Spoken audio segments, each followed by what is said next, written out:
రెండు చరరాశులలో రేఖీయ సమీకరణాల జత అభ్యాసం 4.1. ఇందులో మూడో బిట్టు.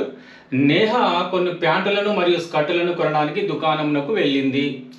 ఆమె మిత్రురాలు ప్యాంటులు ఎన్ని స్కర్టులు ఎన్ని కొన్నావని అడగగా ఆమె ఇలా జవాబిచ్చింది: నేను కొన్న స్కర్టుల సంఖ్య ప్యాంట్ల సంఖ్య రెట్టింపు కన్నా 2 తక్కువ. అలాగే స్కర్టుల సంఖ్య ప్యాంట్ల సంఖ్యకు 4 రెట్ల కన్నా 4 తక్కువ. నేహ ఎన్ని ప్యాంటులు ఎన్ని స్కర్టులు కొన్నదో తెలుసుకోవడంలో ఆమె మిత్రురాలికి సహాయం చేయండి. సో ఇక్కడ ఫస్ట్ ప్రశ్నని మనం అర్థం చేసుకుందాం. నేహ అనేటువంటి అమ్మాయి దుకాణానికి వెళ్ళింది. వెళ్ళి స్కర్ట్లు తర్వాత ప్యాంట్లు కొందామని అనుకుంది. సరే, కొనుక్కున్నది. ఏం కొన్నది అని అడగగా ఎవరు వాళ్ళ ఫ్రెండ్ అడిగిందంట, నువ్వు ఎన్ని స్కర్ట్లు కొన్నావు ఎన్ని ప్యాంట్లు కొన్నావు అని అడిగితే అప్పుడు ఆమె సమాధానం డైరెక్ట్గా చెప్పకుండా రాతపూర్వకంగా చెప్పింది అనమాట. ఏంటది? రాత లెక్క. నేను కొన్న స్కర్టుల సంఖ్య ప్యాంట్ల సంఖ్య రెట్టింపు కన్నా 2 తక్కువ. అర్థం కాలేదు, మళ్ళొకసారి చెప్పి ఇంకొక క్లూ ఇమ్మని అడిగింది. అప్పుడు ఏం చెప్పిందంటే స్కర్టుల సంఖ్య ప్యాంట్ల సంఖ్యకు 4 రేట్లు కన్నా 4 తక్కువ అంది. 2 క్లూలు ఇచ్చింది. ఒకటి ఏమిచ్చింది? స్కర్టుల సంఖ్య ప్యాంట్ల సంఖ్యకు రెట్టింపు కన్నా 2 తక్కువ ఒక క్లూ ఇచ్చింది. ఒక క్లూ తోటి ఆమెకు సమాధానం రాబట్టలేకపోయింది. తర్వాత రెండో క్లూ కూడా ఇచ్చింది. ఏంటది? స్కర్టుల సంఖ్య ప్యాంట్ల సంఖ్యకు 4 రేట్ల కన్నా 4 తక్కువ. ఈ 2 క్లూస్ని తీసుకొని తెలుసుకోమంది.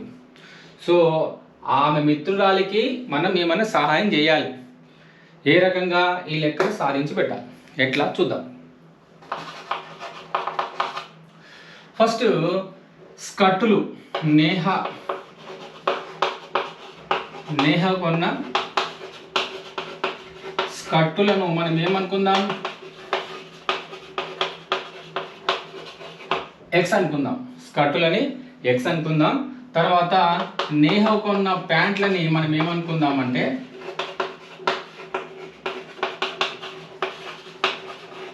వై అనుకుందాం. సరే, ఇప్పుడు ఆమె ఇచ్చినటువంటి ఫస్ట్ క్లూ ఏంటిదంటే నేను కొన్న స్కర్టుల సంఖ్య. స్కర్ట్ల సంఖ్య అంటే ఎక్స్. ఎన్ని స్కర్ట్లు ఎన్ని కొన్నది? ప్యాంట్ల సంఖ్య రెట్టింపు కన్నా, అంటే ప్యాంట్ల సంఖ్యకు రెట్టింపు అంటే డబల్. రెట్టింపు కన్నా 2 తక్కువ. తక్కువ అంటే మైనస్ చేయాలి, ఎక్కువ అంటే ప్లస్ చేయాలన్నమాట. ఓకేనా? ఒక ఈక్వేషన్ వచ్చింది. ఇది ఎవరికి ఇచ్చింది ఈక్వేషన్? నేహ తన మిత్రురాలికి ఈ ఈక్వేషన్ ఇచ్చింది. సో ఈక్వేషన్ అనేది ఏ విధంగా ఉందంటే రాత లెక్క ప్రకారంగా ఉందన్నమాట. ఓకే, సరే. ఇప్పుడు ఇంకొక క్లూ కూడా ఇచ్చింది. స్కర్ట్ల సంఖ్య. స్కర్ట్ అంటే ఏంటిది? ఎక్సే కదా. So X is equal to ప్యాంట్ల సంఖ్యకు 4 రేట్లు. ప్యాంట్ల సంఖ్య అంటే ఏంటి? ప్యాంట్లు అంటే వై. 4 రేట్లు అంటే 4y. సో ప్యాంట్ల సంఖ్యకు 4 రేట్ల కన్నా 4 తక్కువ. తక్కువ అన్నాడు కాబట్టి మైనస్ 4. తక్కువ అన్నాడు కాబట్టి -4. ఇది రెండవ ఈక్వేషన్. సరిపోయింది.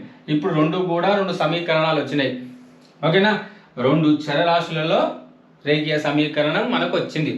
సో ఇంతకుముందు చేసిన లెక్కల్లాగానే ఇది కూడా 2 సమీకరణాలు వచ్చినాయి. మనం గ్రాఫ్ గీయొచ్చు. అవి సంగత సమీకరణాలు అయ్యొచ్చు, అసంగత సమీకరణాలు అయ్యొచ్చు. ఓకేనా? ఏదైనా చేయొచ్చు. ఇప్పుడు చూద్దాం. ఇప్పుడు మనకు కావాల్సింది ఏంటిది? స్కర్టుల సంఖ్య ప్యాంట్ల సంఖ్య మాత్రమే కావాలి. అది చేద్దాం. ఇప్పుడు మనం ఏం చేద్దాం? ఈ RHS వైపు ఉన్నదంతా LHS వైపు తీసుకొచ్చుకుందాం. ఓకేనా? ఇక్కడ చూడండి, x - 2y ఇది ఇక్కడ తీసుకొచ్చుకున్నాం. సో -2 కూడా ఇక్కడ తీసుకొచ్చుకుందాం. +2 దట్ ఈక్వల్స్ టు 0. ఓకేనా? సో ఇది కూడా ఇటువైపు తీసుకొచ్చుకుందాం. x - 4y + 4 that equals to 0 వచ్చిందా? ఇప్పుడు మనం ఏం చేద్దామంటే x మరియు yలని కనుక్కోవాలి. x అంటే ఏంటిది? స్కర్టులు ఎన్ని, తర్వాత ప్యాంట్లు ఎన్ని కనుక్కోవాలి కదా. సో x yని మనం కనుక్కోవాలి. x yని కనుక్కోవాలంటే ఇప్పుడు ఈ రెండింటిని మనం క్యాన్సిల్ చేయాలి, లేదా ఈ రెండింటిని క్యాన్సిల్ చేయాలి. సో ఈ 2 సమానంగా ఉన్నాయి కాబట్టి క్యాన్సిల్ చేద్దాం. 2 ప్లస్లో ఉన్నాయి. సో తీసేయాలన్నప్పుడు ప్లస్ ఉంటే మైనస్, మైనస్ ఉంటే ప్లస్, ప్లస్ ఉంటే మైనస్. సో ఈ 2 క్యాన్సల్. ఓకేనా?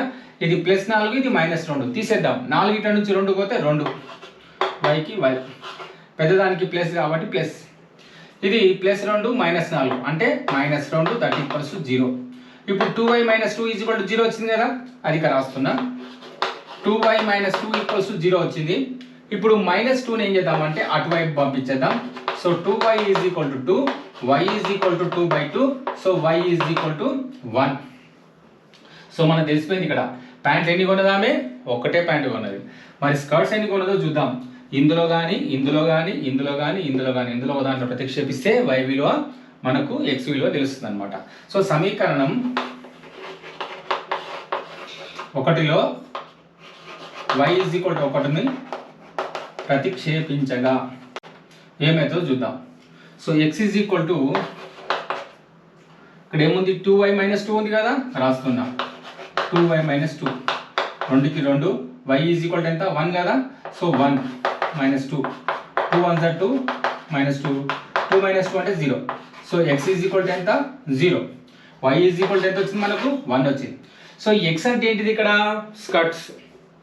y అంటే ఏంటిది ఇక్కడ? ప్యాంట్లు. సో స్కర్ట్స్ కొన్నది ఏం లేదు 0, కానీ ప్యాంట్లు మాత్రమే కొన్నది. ఎన్ని? ఒకటే కొన్నది. అది ఇక్కడ రాద్దాం. నేహ కొన్న స్కర్టులు ఎన్ని? స్కర్ట్స్ ఎన్ని? 0. తర్వాత ప్యాంట్లు ఎన్ని? 1. వచ్చిందా? రైట్. ఈ విధంగా మనం నేహ కొన్న ప్యాంట్లు స్కర్టులు ఎన్నో తెలుసుకున్నాం. ఓకే, లెక్క ఇంతవరకే ఉంది, సరిపోతుంది. ఒకవేళ గ్రాఫ్ గీయండి అని అడిగింది అనుకోండి, అప్పుడు మనం ఏం చేయాలి? సో ఒకటైతే మనకు బిందువు వచ్చింది 0, 1 వచ్చింది. మనకు x మరియు y రాసుకోవాలి. ఈ విధంగా 0, 1 అయితే వచ్చింది. సో మళ్ళీ మనం ఏం చేయాలి? ఎప్పుడైనా సరే గ్రాఫ్ గీయాలంటే ఈ సమీకరణానికి కనీసంగా 2 బిందువులు కావాలి. ఈ సమీకరణానికి కనీసంగా 2 బిందువులు కావాలి. బిందువులు ఎట్లా కావాలో మీకు తెలుసు కదా. సో ఇంతకుముందు మనం చేసినట్టులాగే వీటి కూడా మనం బిందువులు కనుక్కొని మనం వాటికి ఏం చేయొచ్చు? రేఖాచిత్రాన్ని గీయొచ్చు గ్రాఫ్ మీద. సో లెక్కలో మన గ్రాఫ్ గీయమని అడగలేదు కాబట్టి సరే ఈ ఒక్క లెక్కని మాత్రం మనం గ్రాఫ్ ద్వారా చూద్దాం. మిగతా లెక్కలు గ్రాఫ్ అవసరం లేదు. ఓకేనా? ఇప్పుడు చూద్దాం.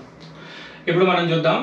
x = 0 వచ్చింది, y = 1 వచ్చింది కదా. అంటే ఆమె కొన్నటువంటి స్కర్ట్స్ 0, పాయింట్లు మాత్రం 1. అది. సో ఇప్పుడు ఇది ఏకైక సాధన. ఓకేనా? ఉమ్మడి బిందువు. దీన్ని బట్టి మనకు అర్థమయ్యేది ఏంటిదంటే ఈ లెక్క దేన్ని సూచిస్తుందంటే సంగత సమీకరణాలను సూచిస్తుంది. సాధన ఉంది, ఒకే ఒక సాధన వచ్చింది. సో ఇది ఖండన రేఖలు సూచించేటువంటి సమీకరణాలు. ఓకేనా? సో అది ఏ విధంగా ఉంటుంది? ఖండన రేఖలు అంటే ఈ విధంగా ఉంటుంది. ఇదేమో బిందువు, ఖండన బిందువు. సో ఆ ఖండన బిందువు యొక్క నిరూపకాలు ఏంటంటే 0, 1. సో మనం గ్రాఫ్ గీయాలంటే మనకు కొన్ని బిందువులు కావాలి కదా. దీనికి 2 బిందువులు, దీనికి 2 బిందువులు కనీసంగా ఉన్నట్టయితే మనం రేఖ గీయొచ్చు అని అనుకున్నాం. సరే, ఇప్పుడైతే ఇంకొకటి అనుకుందాం. ఫస్ట్ ఈ సమీకరణం తీసుకుందాం. ఓకేనా? సమీకరణం 1 నుండి సో 2y ఏమవుతుంది? 2y ఏమవుతుందంటే -2ని అటువైపు పంపించండి. సో x + 2 అవుతుంది కదా. సో y ఏమవుతుందంటే x + 2/2 వచ్చిందా? ఇది సమీకరణం 1 నుంచి y x + 2/2 వచ్చింది. అదేవిధంగా ఇక్కడ చేద్దాం. సమీకరణం 2 నుండి సో 4y ఇక్కడే ఉంచుకుందాం, -4ను అటువైపు తీసుకెళ్దాం. సో x + 4 కదా. సో y ఏమవుతుందంటే x + 4/4. ఓకేనా? సో సమీకరణం నుంచి 2 నుంచి y x + 4/4 వచ్చింది. సమీకరణం 1 నుంచి ఏమో y x + 2/2 వచ్చింది. ఇది వచ్చిన తర్వాత ఏం చేయాలి మనం? చూడండి, ఫస్ట్ ఈ సమీకరణానికి బిందువులు కనుక్కోవాలి కదా. రైట్. ఇప్పుడు సమీకరణం 1లో x ఒకటి రాద్దాం, y ఒకటి రాద్దాం. y అంటే ఏంటిది? x + 2/2. ఇంకొకటి ఏమో x, y బిందువుల కోసం ఈ పట్టిక వేసుకోవాలి. సో మనకి ఇక్కడ x = 0 పెడితే 1 వచ్చింది కదా. సో అది ఖండన బిందువు. ఫస్ట్ అది పెట్టి చూద్దాం, 0 పెట్టి చూద్దాం. సో y ఏమొస్తుంది ఇక్కడ? x 0 పెడితే 0 + 2, 2/2 అంటే 1. 0, 1 వచ్చింది కదా, ఒక బిందువు వచ్చింది.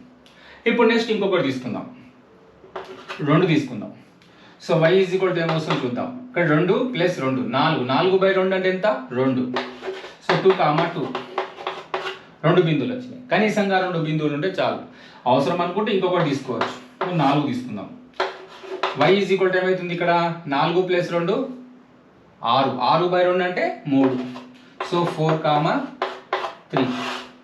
సో ఈ సమీకరణానికి x = 2y - 2 అనేటువంటి సమీకరణానికి ఈ బిందువులు వచ్చినాయి మనకు. సో ఈ బిందువులు ఉపయోగించి మనం ఏం గీయొచ్చు, రేఖని గీయొచ్చు అనమాట. ఓకేనా, రైట్. ఇది పక్కన పెట్టి దీని సంగతి చూద్దాం. సో సమీకరణం 2కు ఎక్స్ తర్వాత వై అంటే ఏముంది ఇక్కడ, ఎక్స్ ప్లస్ 4/4 కదా, ఎక్స్ ప్లస్ 4/4. ఇదేమో బిందువుల కోసం, రైట్. ఫస్ట్ ఇక్కడ మనం ఏం చేద్దాం, 0ను ప్రతిక్షేపిద్దాం. x = 0 పెడితే మనకి ఏమొచ్చింది, 1 వచ్చింది కదా.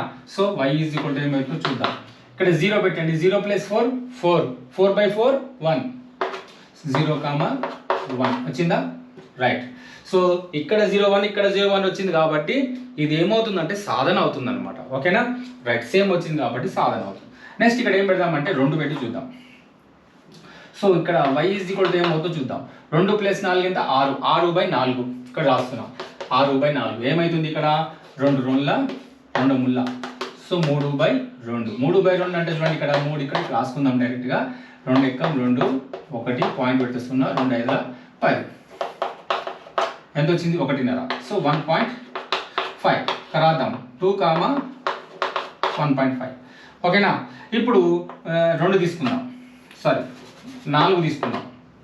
4 తీసుకుంటే ఏమైంది ఇక్కడ, 4 + 4 8, 8/4 అంటే ఎంత, 2. సో y = ఎంత, 2. సో 4, 2 వచ్చిందా, రైట్. సో ఈ సమీకరణానికి ఈ బిందువులు, ఈ సమీకరణానికి ఈ బిందువులు, ఈ 2 బిందువులను మనం ఉపయోగించి, ఈ 2 నిరూపకాలని మనం ఉపయోగించి మనం ఏం చేయాలి, రేఖాచిత్రాన్ని గీయాలి. ఎట్లా గీయాలో చూద్దాం. ఓకేనా, రైట్. ఇప్పుడు చూద్దాం. రేఖాచిత్రం గీయడానికి మనకు బిందువులు కావాలి కదా, అవి ఇక్కడ రాసుకుందాం. ఫస్ట్ బోర్డు చూపిస్తే మళ్ళీ అది మనకు కనబడవు. 0, 1, 2, 2, ఇంకొకటి 4, 3. ఇది 0, 1, ఇది 2, 1.5, ఇంకొకటి 4, 2. ఓకేనా, రైట్. ఇప్పుడు ఈ బిందువులతోటి మనం గ్రాఫ్ మీద రేఖాచిత్రాన్ని గీద్దాం. చూడండి ఇక్కడ స్కేలు x అక్షంపై 1 యూనిట్ = 1 సెంటీమీటర్. ఇది x అక్షం, ఇది y అక్షం కదా. ఇక్కడ నుంచి ఇక్కడికి 1 సెంటీమీటర్ కదా. సో 1 సెంటీమీటర్ని మనం ఏం కొలత తీసుకున్నాం, 1 యూనిట్గా తీసుకున్నాం కాబట్టి 1 సెంటీమీటర్ = 1 యూనిట్ x అక్షం మీద. అది ఇక్కడ రాసినాం. అదేవిధంగా y అక్షం మీద కూడా ఇక్కడ నుంచి ఇక్కడికి 1 సెంటీమీటర్. సో మనం తీసుకుంది 1 యూనిట్గా తీసుకున్నాం దాన్ని. సో 1 సెంటీమీటర్ = 1 యూనిట్ y అక్షం మీద. ఓకేనా. ఆ స్కేల్ రాసుకున్న తర్వాత మనం ఈ బిందువులు ఇక్కడ గుర్తించాలి. 0, 1. 0, 1 అంటే ఏంది, ఇక్కడ 0, y అక్షం మీద 1 ఎక్కడ ఉంది, ఇక్కడ. సో ఇది ఒక బిందువు పెట్టుకుందాం, రాద్దాం. 0, 1 అని చెప్పి రాద్దాం. నెక్స్ట్ 2, 2. 2, 2 అంటే 2, ఇది 2, 2 కలిసే చోటు ఇక్కడ. ఓకేనా. నెక్స్ట్ 4, 3. 4 ఇక్కడ, 3 ఇక్కడ, ఈ 2 కలిసే చోటు ఇక్కడ. ఓకేనా, 4, 3. ఇప్పుడు మనం ఏం చేయాలంటే రేఖను గీయాలి. రేఖను గీద్దాం.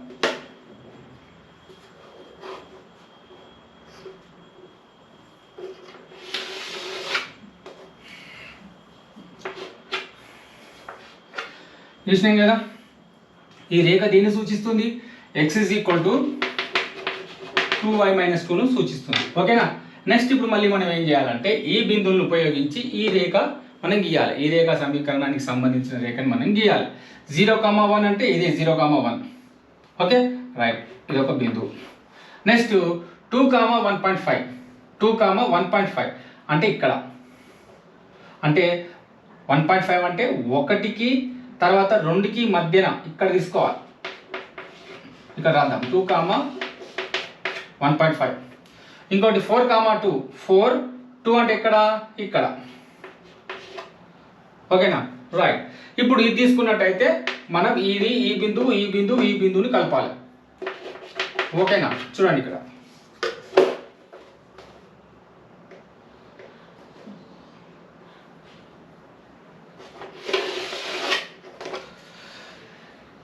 ఇక్కడ కలిసింది 0, 1. ఓకేనా, ఇది రాద్దాం. ఈ రేఖ దేన్ని సూచిస్తుంది అంటే x = 4y - 4 అనేటువంటి రేఖీయ సమీకరణాన్ని సూచించే రేఖ. ఓకేనా. సో ఈ 2 రేఖలు కూడా ఖండించుకుంటున్నాయి ఎక్కడ, ఇక్కడ. ఈ బిందువు ఏంటిది, 0, 1. ఓకేనా. సో ఈ విధంగా మనం గ్రాఫ్ మీద కూడా ఈ రేఖల్ని మనం చూపించవచ్చు. సో ప్రశ్నలో మనకు అడిగింది ఏంటిదంటే కేవలం x ఈజ్ ఎంత, y ఈజ్ ఎంత మాత్రమే అడిగిండు. అది మనం అంతవరకు అనుకుంటే చాలు. కాబట్టి మీరు అంతవరకు మాత్రమే చేయండి. కాకపోతే ఇది మీకు ఎక్స్ట్రా నాలెడ్జ్ కోసమే ఇది చెప్పడం జరిగింది అనమాట. ఓకేనా? రైట్. నెక్స్ట్ 4వ లెక్క చూద్దాం. 4వది, 10వ తరగతి చదివే 10 మంది విద్యార్థులు ఒక గణిత క్విజ్లో పాల్గొన్నారు.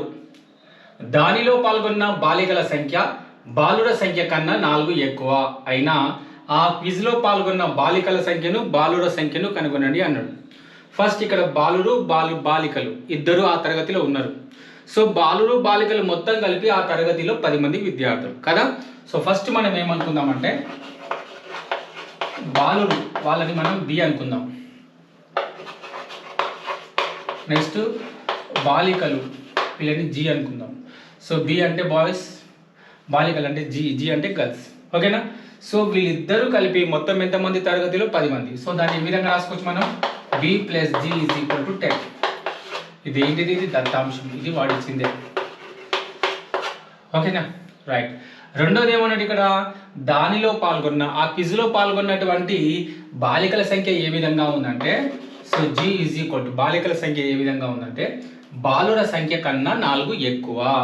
బాలుర సంఖ్య ఎక్కువ అన్నాడు కాబట్టి +4, తక్కువ అని ఉంటేనేమో మైనస్ పెడుతుంటుంది. ఓకేనా? రైట్. బాలుర సంఖ్య కన్నా 4 ఎక్కువ. సో దీన్ని ఏ విధంగా రాసుకోవచ్చు చూడండి. ఇక్కడ బాయ్స్ గర్ల్స్ని ఒక దగ్గర రాసి 4ని ఇక్కడ తీసుకొద్దాం. ఇది దీనిలాగా. సో బి, ఈ జి అనేది ఇటువైపు వస్తే -g, +4 అటువైపు వస్తే -4. సో దీన్ని సరిగ్గా రాసుకుందాం. b - g = -4. ఇది సెకండ్ వన్. ఇది కూడా దత్తాంశమే, వాడిచ్చిందే. ఓకేనా? ఇప్పుడు ఇదొక ఈక్వేషన్, ఇదొక ఈక్వేషన్. రెండు ఈక్వేషన్స్ని తీసుకొని మనం ఏం చేద్దామంటే బాయ్స్ గర్ల్స్ని మనం కనుక్కోవాలి. చూడండి ఇక్కడ 1, 2లను సాధించగా రాద్దాం. b + g = 10. ఇంకొకటి b - g = -4 కదా. So +g - g cancel. ఇంకా మిగిలింది ఏంటిది? 2b. ఇదెంత? 6. 10 ఇక్కడ నుంచి 4 పోతే 6. సో ఇక్కడ రాద్దాం. 2b = 6 కదా. సో బాయ్స్ ఏమవుతుందంటే 6, ఈ 2 దీని కిందకి వస్తుంది. సో 2 1 2 3. సో బాయ్స్ ఎంత? 3. సో బాలుర సంఖ్య మనకు వచ్చింది 3 అని. సో ఈ బాయ్స్ మనకి ఎంత వచ్చింది? 3 వచ్చింది కదా.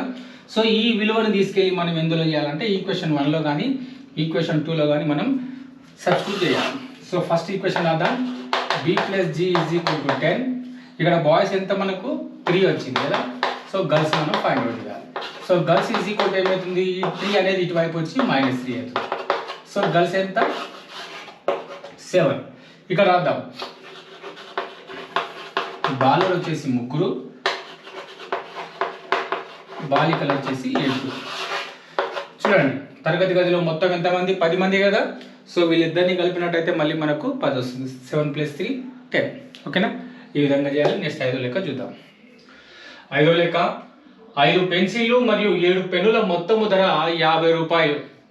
అలాగే 7 పెన్సిళ్ళు 5 పెన్నుల మొత్తము ధర 46 రూపాయలు అయినా పెన్సిలు మరియు పెన్ను ధరలను కనుగొనండి అన్నాడు. మనం ఏం చేయాలంటే పెన్సిల్ ధరని పెన్ను ధరని విడివిడిగా కనుక్కొని చెప్పాలి. సో ఫస్ట్ మనం ఏమనుకుందాం? పెన్సిల్ని x అని అనుకుందాం. పెన్సిల్ని x అనుకుందాం. ఓకేనా? అదేవిధంగా పెన్నును y అనుకుందాం. ఇప్పుడు చూడండి ఇక్కడ 5 పెన్సిళ్ళు అంటే 5x కదా. 5 పెన్సిళ్ళు ఇక్కడ రాస్తున్నా. 5 పెన్సిళ్ళు. సో 5 ఇంటూ పెన్సిల్ అంటే x కదా. 5 ఇంటూ x 5x ఇట్లా. తర్వాత 7 పెన్నుల్ని మనం ఏమనుకున్నాం? y అనుకున్నాం. So 7 into y 7y. So ఈ 5 పెన్సిల్ అని 5x అని 7 పెన్నులని 7y అని చెప్పి మనం రాసుకోవచ్చు. ఓకేనా? రైట్. ఈ రెండింటి యొక్క మొత్తం ఎంత అన్నాడు? 50 రూపాయలు అన్నాడు. సో ఇక్కడ ఈక్వేషన్ రాసుకుందాం. 5x + 7y = 50. ఒక ఈక్వేషన్ వచ్చింది. నెక్స్ట్ ఇంకొకటి ఉంది, అలాగే 7 పెన్సిళ్ళు 5 పెన్నుల మొత్తము ధర. 7 పెన్సిల్ అంటే ఇక్కడ రాద్దాం, 7 పెన్సిళ్ళు, పెన్సిల్ అంటే ఏది ఎక్స్ కదా, సో 7x. తర్వాత 5 పెన్నులు, 5 పెన్నులు అంటే 5y కదా. అయితే ఈ రెండింటిని మనం ఏ విధంగా రాసుకోవచ్చు, ఆ రెండింటి యొక్క మొత్తము 46 రూపాయలు ఇచ్చింది కాబట్టి ఈ రెండింటిని కలిపి రాద్దాం. 7x + 5y = 46. చూడండి, 7 పెన్సిళ్ళు 5 పెన్నులు, 7 పెన్సిళ్ళు 5 పెన్నుల యొక్క మొత్తము ధర 46 రూపాయలు అని చెప్పి ఇవ్వడం జరిగింది కాబట్టి దాన్ని మనం ఈ విధంగా రాసుకున్నాం. ఇది సెకండ్ ఈక్వేషన్. ఇప్పుడు ఈ రెండు ఈక్వేషన్స్ నుంచి మనం ఏం కనుక్కోవచ్చు, x మరియు y యొక్క విలువలు కనుక్కోవచ్చు. x అంటే పెన్సిల్, y అంటే పెన్ను, వాటి యొక్క ధరలు మనం కనుక్కోవచ్చు అనమాట. సో ఇప్పుడు మనం ఏం చేద్దామంటే 1, 2లను సాధించగా చరరాశిని తొలగించు పద్ధతి ద్వారా మనం ఈ రెండు సమీకరణాలని సాధిద్దాం. ఓకేనా. చూడండి, ఇక్కడ 5x + 7y = 50, ఇంకొకటి ఏమో 7x + 5y = 46. ఓకేనా. ఇప్పుడు చూడండి, దీన్ని సమానం చేయాలి లేదా దీన్ని సమానం చేసుకోవాలి. సో దీన్ని సమానం చేసుకుందాం. సో దీన్ని సమానం చేసుకోవాలంటే మనం ఏం చేయాలి, ఇక్కడ ఈ సమీకరణం మొత్తాన్ని మొత్తాన్ని కూడా 7 తోటి గుణించాలి. అదేవిధంగా సమీకరణం 2 మొత్తాన్ని కూడా 5తో గుణించాలి. ఇక్కడ చూడండి, దీన్ని మొత్తం 7తో గుణిస్తున్నా, దీన్ని 5తో గుణిస్తున్నా. గుణిస్తే ఈ మొత్తాన్ని గుణించాలి ఎప్పుడైనా సరే. 5తో గుణించినప్పుడు దీని ఒక్కదానే కాదు, మొత్తం సమీకరణం మొత్తాన్ని కూడా మనం గుణించాల్సి ఉంటుంది. చూద్దాం ఇప్పుడు. 7 × 5 = 35 ప్లస్ 7 × 7 = 49, 49y, 7 × 5 = 35, 0కు 0 వచ్చింది ఆ ఈక్వేషన్. 7తో గుణించినట్టయితే దీన్ని ఈ విధంగా రాసుకున్నాం. ఇప్పుడు 5తో గుణిద్దాం. 5 × 35 ప్లస్ 5 × 5 = 25. ఓకేనా. ఇప్పుడు దీంతో గుణించాలి. 5 × 6 = 30, 3 × 7 = 5, 4 × 20 = 23 వచ్చిందా. ఇప్పుడు ప్లస్ ఉంటే మైనస్, ప్లస్ ఉంటే మైనస్, ప్లస్ ఉంటే మైనస్, ఈ రెండు క్యాన్సిల్. ఇంకా మిగిలింది ఏంటిది, ఇందులో నుంచి తీసేయాలి. 49 నుంచి 25 తీసేయాలి. ఎంత, 9 ఇట్ల నుంచి 5 పోతే 4, ఇక్కడ 4 ఉంటుంది, 4 ఇట్ల నుంచి 2 పోతే 2, పెద్దదానికి ప్లస్ కాబట్టి ప్లస్, వైకి వై చరరాశి రాసుకొని ఇందులో నుంచి తీసేయాలి. 0లోకి వెళ్ళి 0 పోతే 0, 5 ఇట్ల నుంచి 3 పోతే 2, 3 ఇట్ల నుంచి 2 పోతే 1. ఇప్పుడు వచ్చింది చూడండి. సో y = ఏమవుతుంది మనకు, 120/24 దీని కిందికి వస్తుంది కదా ఇట్లా. ఇప్పుడు కొట్టేయాలి మనం. కొట్టేస్తే చూద్దాం ఏమొస్తుంది. ఇక్కడ 2 1 2 2 2 6 12 0. ఓకే, 2 6 12, 2 3 6 0, 6 6 6, 6 5 30. ఎంత వచ్చింది, 5 వచ్చింది. Therefore y = 5. సో y అనేది ఏంటిది, 5. చూడండి, ఇక్కడ y అంటే పెన్ను, ఒక పెన్ను ధర 5 రూపాయలు అని చెప్పి మనకు తెలుస్తుంది. సో ఇప్పుడు వచ్చిన y విలువను ఏం చేయాలంటే సమీకరణం 1లో ప్రతిక్షేపించాలి. సో y = 5ను 1లో ప్రతిక్షేపించగా రాద్దాం. ఒకటో సమీకరణం ఏముంది, 5x + 7y = 50 కదా. ఇది సమీకరణం 1. ఇందులో y విలువని మనం ప్రతిక్షేపించాలి. 5x + 7, yకి బదులుగా 5 = 50. 5x 7 × 5 = 35 50. ఈ 35ను అక్కడ తీసుకెళ్దాం. సో 5x = 50 - 35 ఎంత వస్తుంది, 50లోకి 35 పోతే 15. సో x = ఏమవుతుంది, 5 దీనికి కిందికి వస్తుంది. 5 1 5 3. సో x = ఎంత, 3. x = 3, y = 5 వచ్చింది. సో దీన్ని బట్టి మనం రాసుకోవాల్సింది ఏంటంటే x అంటే ఏంది, ఇక్కడ పెన్సిల్, ఒక పెన్సిల్ ధర, ఒక పెన్సిల్ ధర వచ్చేసి 3 రూపాయలు, ఒక పెన్ను ధర ఎంత, 5 రూపాయలు. ఓకేనా. సో ఈ విధంగా చేయాలి.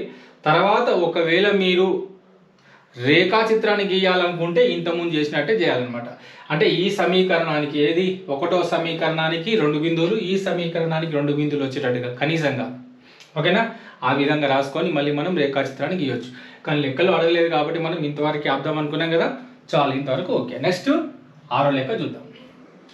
6వది, వెడల్పు కన్నా పొడవు 4 మీటర్లు ఎక్కువ కలిగిన ఒక దీర్ఘ చతురస్రాకార తోట చుట్టుకొలతలో సగం 36 మీటర్లు అయిన ఆ తోట కొలతలు కనుగొనము. ఇక్కడ ఒక తోట దీర్ఘ చతురస్రాకారంలో ఉందంట. ఫస్ట్ తోట యొక్క ఆకారం మనం తీసుకుందాం. తోట ఒక దీర్ఘ చతురస్రాకారంలో ఉంది, ఓకేనా? సో దీన్ని మనం ఏమంటున్నాం, బి అంటాం, దీన్ని ఎల్ అంటాం, లెంత్ బ్రెడ్త్, ఓకేనా? అంటే ఇది వెడల్పు, ఇదే పొడవు, ఓకేనా? ఇది వచ్చేసి వెడల్పు, ఇదేమో పొడవు కదా. అయితే ఇక్కడ పొడవు వెడల్పులు ఏ విధంగా ఇచ్చిందంటే, వెడల్పు కన్నా పొడవు 4 మీటర్లు ఎక్కువ, ఓకేనా? ఇది ఎంత ఎక్కువ అంటే లెంత్ అనేది, పొడవు అనేది ఎట్లుందంటే దీనికన్నా 4 మీటర్లు ఎక్కువ ఉంది. సో ఎంతైతే ఇది ఉందో దానికన్నా ఒక 4 మీటర్లు ఎక్కువ. సో ఇక్కడ రాసుకుందాం, లెంత్ ఈజ్ ఈక్వల్ ఎంత, b+4. ఇది b అయితే ఇది b+4, దీనికన్నా ఇది ఇంకొక 4 మీటర్లు ఎక్కువ ఉందన్నమాట, ఓకేనా? రైట్. అయితే ఈ దీర్ఘ చతురస్రాకార తోట చుట్టుకొలతలో, సో దీర్ఘ చతురస్రానికి చుట్టుకొలత సూత్రం మనకు కావాలి కదా, సో అది కూడా రాద్దాం. దీర్ఘ చతురస్రం యొక్క చుట్టుకొలత 2/l+b, ఇది దీర్ఘ చతురస్రం యొక్క చుట్టుకొలతకు సూత్రం కదా. అయితే వాడు ఏమన్నాడు ఇక్కడ, ఒక దీర్ఘ చతురస్రాకార తోట చుట్టుకొలతలో సగం, అంటే దీనిలో సగం దేనికి సమానము, 36 మీటర్లకు సమానం. మళ్ళొకసారి చెప్తున్నా, దీర్ఘ చతురస్రాకార చుట్టుకొలతలో సగం, చుట్టుకొలత అంటే ఇది, దీనిలో సగం దేనితో సమానం, 36 మీటర్లతో సమానం. అది ఇక్కడ రాసుకుందాం. 2/l+b/2 = 36 మీటర్లు. ఇది ఏంటిది, ఇది దత్తాంశం, వాడు ఇచ్చింది, ఇది లెక్కలో ఇచ్చింది కాబట్టి దత్తాంశం రాసుకున్నాం. క్లియరా? సో ఇప్పుడు మనం ఏం చేస్తాం, ఈ రెండు క్యాన్సల్, మిగిలింది ఏంటిది, l+b = 36 మీటర్స్. ఇది సెకండ్ ఈక్వేషన్, ఇదేమో ఫస్ట్ ఈక్వేషన్. 2 సమీకరణాలు మనకు వచ్చినాయి. ఇప్పుడు ఈ 2 సమీకరణాలు మనం సాధించినట్టయితే మనకు లెంత్ బ్రెడ్త్ అంటే పొడవు వెడల్పు 2 వస్తాయి. సరే ఇక్కడ చూద్దాం, ఎల్బి 2నే కదా, ఇక్కడ కూడా ఎల్బిని ఒకవైపు తీసుకొచ్చుకుందాం, ఓకేనా? రైట్. సో l+b = 4 కదా,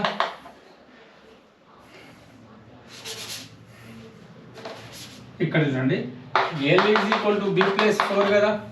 సో bని ఇటువైపు తీసుకొచ్చుకుందాం, l - b that equals to 4. ఇది ఫస్ట్ ఈక్వేషన్.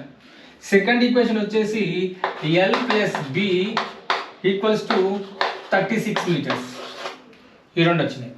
ఇప్పుడు చూడండి ఏమవుతుందో, -b+b క్యాన్సల్, మిగిలింది 2l. 36 + 4 వచ్చేసి 40. సో లెంత్ 40 ఈ రెండు దీనికి కిందికి వస్తే 40 కిందికి వచ్చింది, 2 1 2 20.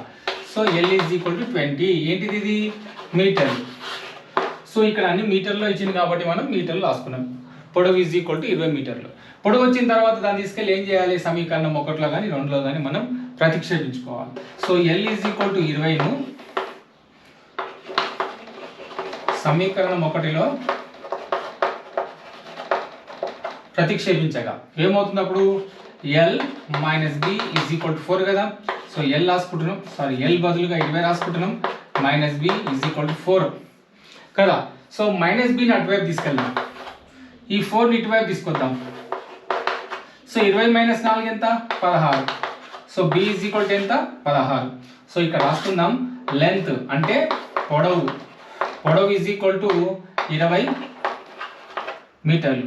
అది వెడల్పు తీసుకుందాం, వెడల్పు వచ్చేసరికి మనకి ఎంత, 16 మీటర్లు, ఓకేనా? చూడండి ఇక్కడ పొడవు అనేటువంటిది వెడల్పు కన్నా 4 మీటర్లు ఎక్కువ ఉంది అన్నాం కదా. చూడండి ఇక్కడ వెడల్పు ఎంతైతే ఉందో దానికన్నా 4 మీటర్లు పొడవు కూడా ఉంది. 7వది, 2x + 3y - 8 = 0 ఒక రేఖీయ సమీకరణం. దీనితో జ్యామితీయంగా ఖండన రేఖలను ఏర్పరిచేటట్లు వేరొక రేఖీయ సమీకరణాన్ని రాయండి అన్నాడు. అదేవిధంగా సమాంతర రేఖలు అయ్యేటట్లు ఏకీభవించే రేఖలు అయ్యేటట్లు మరో 2 సమీకరణాలు రాయండి అన్నాడు.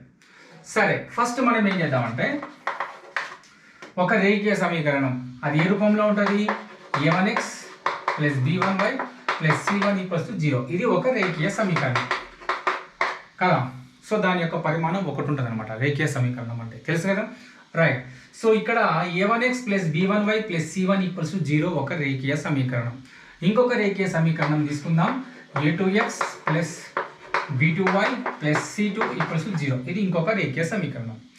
2 రేఖీయ సమీకరణాలు ఇచ్చినప్పుడు ఓకేనా, x యొక్క గుణకాలు y యొక్క గుణకాలు మరియు స్థిర పదాల యొక్క నిష్పత్తులు తీసుకొని మనం ఏం చెప్పొచ్చు అంటే అవి సమాంతర రేఖల, ఖండన రేఖల, లేక ఏకీభవించే రేఖల అని చెప్పి మనం చెప్పొచ్చు. అంటే వాటి యొక్క స్వభావం మనము చెప్పొచ్చు అనమాట, రేఖీయ సమీకరణాల యొక్క స్వభావం. ఓకే, ఇప్పుడు రాద్దాం. ఫస్ట్ ఖండన రేఖలు అయితే ఎట్లుంటాయి? సో a1/a2 రాద్దాం, నాట్ ఈక్వల్స్ టు b1/b2 అవుతుంది. ఓకేనా, ఎప్పుడు ఖండన రేఖలు అయినప్పుడు. సో మనం దీన్ని ఉపయోగించుకుంటూ మనం దీనికి ఇంకొక ఖండన రేఖని మనం రాయాల్సి ఉంటుంది. నెక్స్ట్ సమాంతర రేఖలు రాద్దాం. సమాంతర రేఖలు అంటే వీటి యొక్క నిష్పత్తి మాత్రమే సమానం, ఇది కాదు. సో దాన్ని ఏ విధంగా రాద్దాం? a1/a2 equals to b1/b2 is not equals to c1/c2. ఈ విధంగా రాయాలి, తెలుసు కదా వీటి యొక్క స్వభావం. నెక్స్ట్ వచ్చేసి ఏకీభవించే రేఖలు.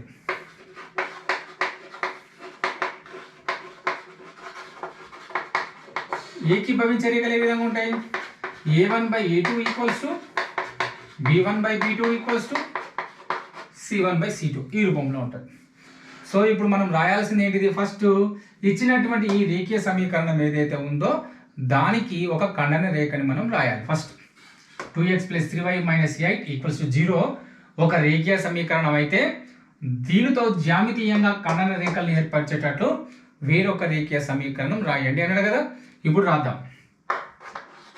2x plus 3y minus 8 equals to 0. దీనికి మనం ఖండన రేఖలు రాయాలంటే చాలా సింపుల్, ఏం లేదు, ఒక చిన్న టెక్నిక్. దీన్ని ఇక్కడ రాయండి, 2 ఇక్కడ రాయండి, ఈ 3 ఇక్కడ రాద్దాం x, ఈ 2 ఇక్కడ రాద్దాం y. ఇక్కడ మిస్టేక్ ఇంకేదైనా రాసుకోవచ్చు, 10 రాస్తాం ఈక్వల్స్ 0. ఓకేనా, ఇప్పుడు చెక్ చేద్దాం.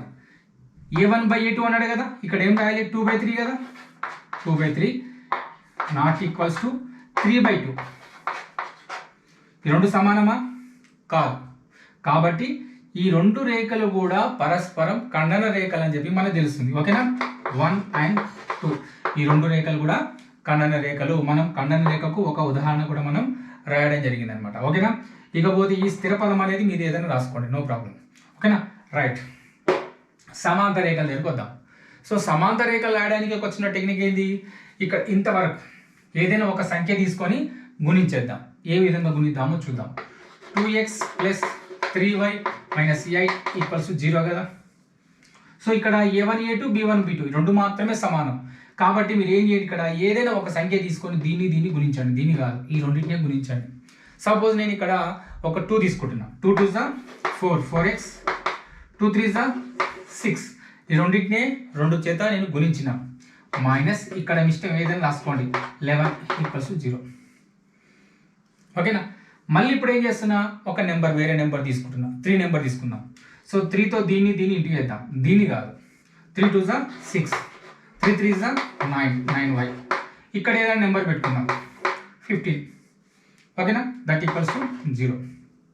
ఇప్పుడు గమనించండి, 4/6 a1/a2 రాద్దాం, ఇది రాద్దాం, 6/9 రాద్దాం, ఈక్వల్స్ టు ఇది c1, ఇది c2 కదా, c1 c2. So c1 c2 అంటే ఏంది? ఈ -11/-15, మైనస్ క్యాన్సల్ అంటే 11/15 వచ్చింది. ఓకే, ఇప్పుడు చూద్దాం. 2 2 4, 2 3 6, 3 2 6, 3 3 9. కానీ ఈ రెండు కొట్టుడు పోవట్లేదు, 11/15 వచ్చింది. చూడండి ఇక్కడ 2/3 ఈక్వల్, కానీ ఇది సమానం కాదు కదా. సో దీన్ని మనం ఏం చేస్తున్నాం, ఈ విధంగా రాస్తున్నాం, నాట్ ఈక్వల్స్ టు. చూడండి a1/a2 equals to b1/b2 is not equals to c1/c2 వచ్చిందా. సో ఈ విధంగా మనం ఇంకొక సమీకరణం రావడం జరిగింది అనమాట. ఎన్ని సమీకరణాలు రాసినాం? 2 సమీకరణాలు రాసినాం. దేనికి? 2x + 3y - 8 = 0కు మనం మరో 2 రేఖీయ సమీకరణాలని, ఎటువంటి సమీకరణాలు అవి? సమాంతర రేఖీయ సమీకరణాలు రాయడం జరిగింది. ఒకటోది ఇక్కడ 2 రాసినాం కాబట్టి దీన్ని ఏమనుకుందాం? 3 అనుకుందాం, దీన్ని 4 అనుకుందాం. ఓకేనా? రైట్. నెక్స్ట్ ఇప్పుడు ఏకీభవించే రేఖలు. ఏకీభవించే రేఖలు అంటే ఏం లేదు, దీనిలాగే చేయాలి, కాకపోతే గుణించినప్పుడు మొత్తం గుణించేద్దాం క్లియర్గా. సరే రాద్దాం. ఫస్ట్ ఇచ్చిన సమీకరణం ఏంటిది? 2x + 3y - 8 = 0. ఇది ఇచ్చినటువంటి సమీకరణం దత్తాంశం. ఇప్పుడు ఏదైనా ఒక నెంబర్తో ఈ మొత్తం సమీకరణాన్ని గుణించేద్దాం, మనకు ఏకీభవించే రేఖలు వస్తాయి. ఎట్లా? సపోజ్ 3 తీసుకుందాం. 3 2 = 6, 3 3 = 9, 3 8 = 24. ఎన్నో సమీకరణం ఇది? 5వది. నేను చేసింది ఏంటి ఇక్కడ? ఏదైనా ఒక సంఖ్య తీసుకొని మొత్తాన్ని గుణిస్తున్నాం. 3 తీసుకుంటే 3 2 6, 3 3 9, 3 8 24 వచ్చిందా. ఇప్పుడు ఇంకొక సంఖ్య తీసుకుందాం. ఏమి తీసుకుందాం? 4 తీసుకుందాం. 4 2 8, 4 3 12, 4 8 32. ఇది ఏమనుకుందాం? 6 అనుకుందాం. సరే ఈ 2 కూడా ఏకీభవించే రేఖలా కాదా చెక్ చేసుకోవాలి కదా. సో ఈ 2 యొక్క నిష్పత్తి తీసుకుందాం. 6/8, 9/12. ఇది -24 -32 అంటే ఇది C1 C2 -24 -32 మైనస్ క్యాన్సల్. ఇప్పుడు చెక్ చేద్దాం. 2 3 6, 2 4 8, 3/4 వచ్చింది. నెక్స్ట్ ఇది 3 3 9, 3 4 12, 3/4 3/4. ఓకేనా?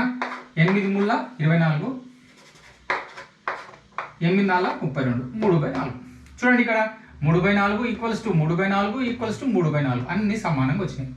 అంటే a1/a2 = b1/b2 = c1/c2 వచ్చింది కదా. కాబట్టి ఈ రేఖీయ సమీకరణానికి ఈ 2 రేఖీయ సమీకరణాలు ఏవైతే ఉన్నాయో అవి ఏకీభవించే రేఖలు. ఓకేనా? ఈ విధంగా మనం లెక్కలు చేసేటప్పుడు వీటిని గుర్తుపెట్టుకోవాలి. ఇదొకటి, ఇదొకటి, ఇదొకటి. అంటే ఏకీభవించే రేఖల, సమాంతర రేఖల, ఖండన రేఖల అని చెప్పడానికి మనం వీటిని మనం దృష్టిలో పెట్టుకుంటే లెక్కలు చేయొచ్చు అనమాట. ఓకేనా? నెక్స్ట్ 8వ లెక్క చూద్దాం. ఓకే, 8వ లెక్క. ఒక దీర్ఘ చతురస్రానికి పొడవు 5 యూనిట్లు తగ్గించి వెడల్పు 2 యూనిట్లు పెంచగా వైశాల్యం 80 చదరపు యూనిట్లు తగ్గును. పొడవును 10 యూనిట్లు పెంచి వెడల్పును 5 యూనిట్లు తగ్గించగా వైశాల్యం 50 చదరపు యూనిట్లు పెరుగును అన్నాడు. అయినా ఆ దీర్ఘ చతురస్రం పొడవు వెడల్పులను కనుగొనుము. ఫస్ట్ దీర్ఘ చతురస్రం ఏ విధంగా ఉంటుందో చూద్దాం.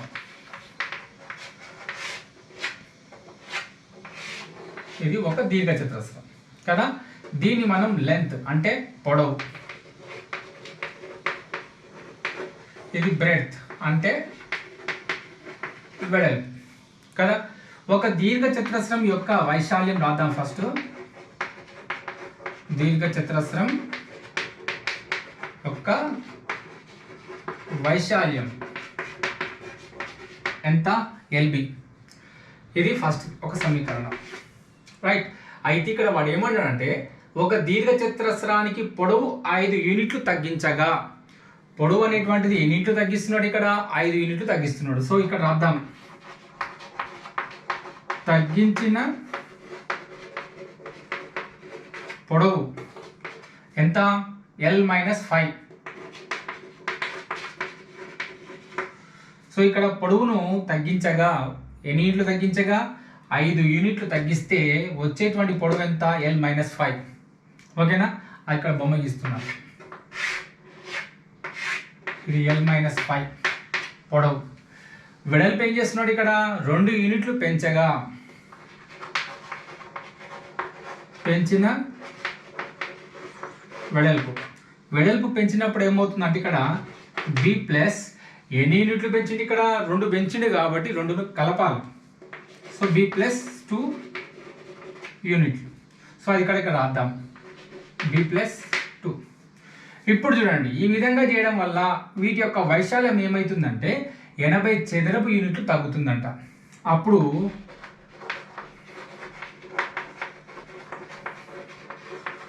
అప్పుడు వైశాల్యం ఏమవుతుంది అప్పుడు మనకు L minus 5 into B plus 2 L into B కదా, పొడవు ఇంటూ వెడల్పు, ఈ రెండింటిని గుణించాలి. గుణిస్తే వైశాల్యంలో నుంచి అంటే ఇంత ముందున్నటువంటి వైశాల్యంలో నుంచి ఎంత తగ్గుతుంది మనకు 80 చదరపు యూనిట్లు తగ్గుతుంది. ఓకేనా, ఇది రెండో ఈక్వేషన్ అనుకుందాం. రైట్, ఇప్పుడు మనం ఏం చేద్దామంటే L into B LB, L into 2 2L, 5 into B minus 5B minus into plus minus 5 to the 10 is equal to LB minus 80 కదా.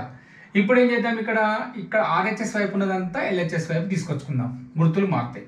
సో రాద్దాం LB plus 2L minus 5B minus 10 minus LB plus 80 that equals to 0. ఏం లేదు, LB అనేది ఇటువైపు వస్తే minus LB, minus 80 ఇటువైపు వస్తే plus 80, అక్కడ ఇంకేం లేదు కాబట్టి 0 పెట్టుకున్నాం. So plus LB minus LB cancel. ఇంకేమున్నాయి ఇక్కడ 2L minus 5B minus 10 plus 80 ఎంత ప్లస్ 70 దట్ ఈక్వల్స్ టు 0. ఇప్పుడు 2L minus 5B plus 70 equals to 0 వచ్చింది కదా. రైట్, ఈ ఈక్వేషన్ ఏమనుకుందాం, థర్డ్ ఈక్వేషన్ అనుకుందాం. ఓకేనా.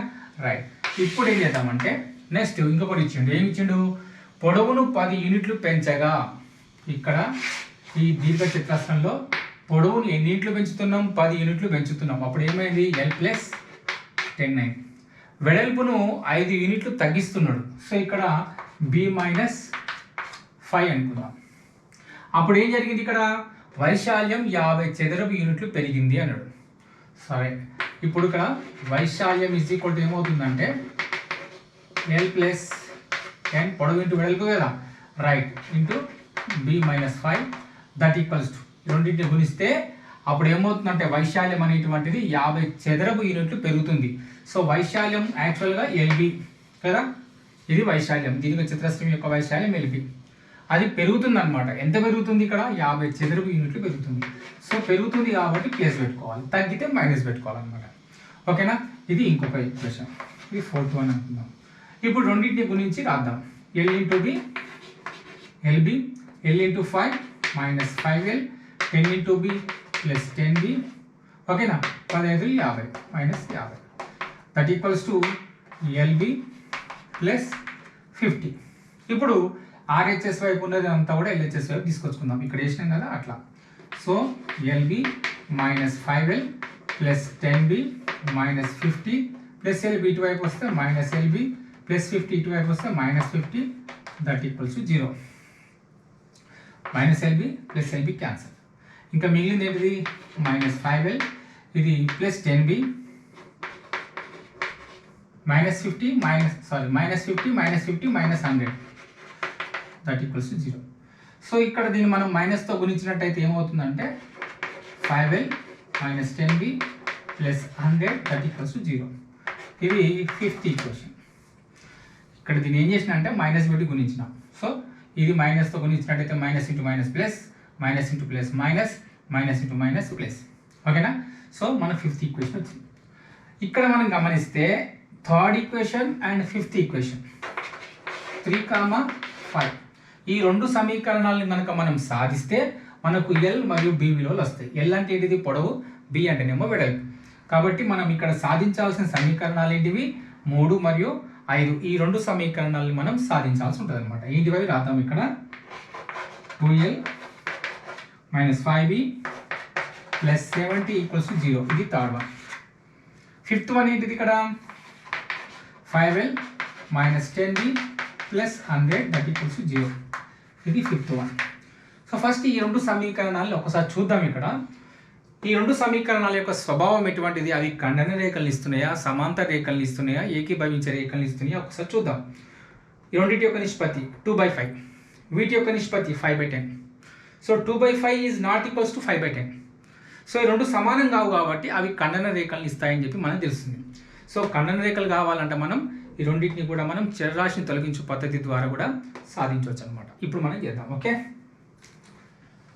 ఇప్పుడు చూద్దాం. 2l minus 5b plus 70 equals to 0. ఇంకొకటి 5l minus 10b plus 100 that equals to 0. So ఇప్పుడు మనం ఏం చేద్దాం, ఈ సమీకరణాల్లో దీన్ని కానీ మనం సమానం చేసుకోవాలి. సో దానికోసం మనం ఏం చేద్దామంటే ఈ పై సమీకరణాన్ని 2 పెట్టి గుణించినట్టయితే ఈ 2 మనకు సమానం అవుతాయి కదా. రైట్, ఈ సమీకరణాన్ని మనం 2 పెట్టి గుణిద్దాం. ఏమవుతుంది ఇక్కడ, 2 2 4, 2 5 10, 2 7 14 అంటే 140 that equals to 0. ఇది యాజ్ యూజువల్ రాద్దాం. 5l minus 10b plus 100 that equals to 0.